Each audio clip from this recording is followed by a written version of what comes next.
CCTV 오늘의 뉴스입니다.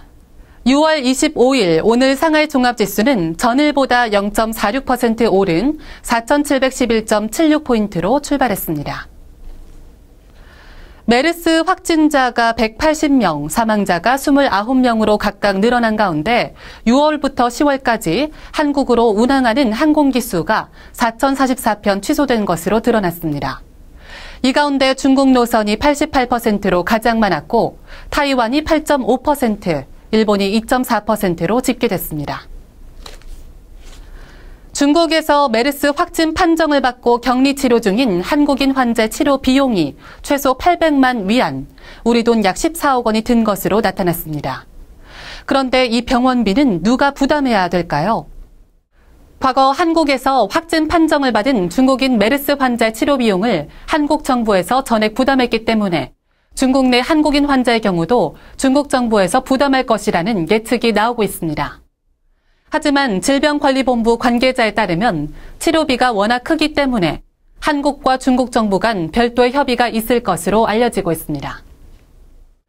중국에서 40년 이상 된 소고기와 닭발 등 냉동식품이 밀수돼 시중에 유통된 사실이 드러났습니다.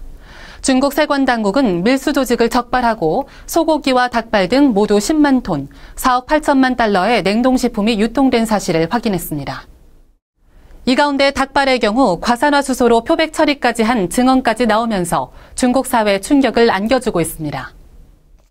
장쑤성 우시의 한 여성이 한국에서 성형한 이후 심각한 부작용을 언론을 통해 호소하면서 화제로 떠올랐습니다. 이 여성은 한국에서 성형하는 데 14만 위안, 우리 돈 2,500만 원을 들였는데 결국 입이 돌아가는 등 심각한 부작용을 호소하고 있습니다. 하지만 일부에서는 중국의 한국 원정 성형 때리기로 의료 관광, 나아가 한류를 견제하기 위함 아니냐는 비판의 목소리도 내고 있습니다. SBS 예능 프로그램 정글의 법칙이 오는 10월 3일 중국에서 첫 방영됩니다. 중국판 런닝맨 달려라 형제에 이어서 정글의 법칙도 큰 호응을 얻을 것으로 기대하고 있습니다.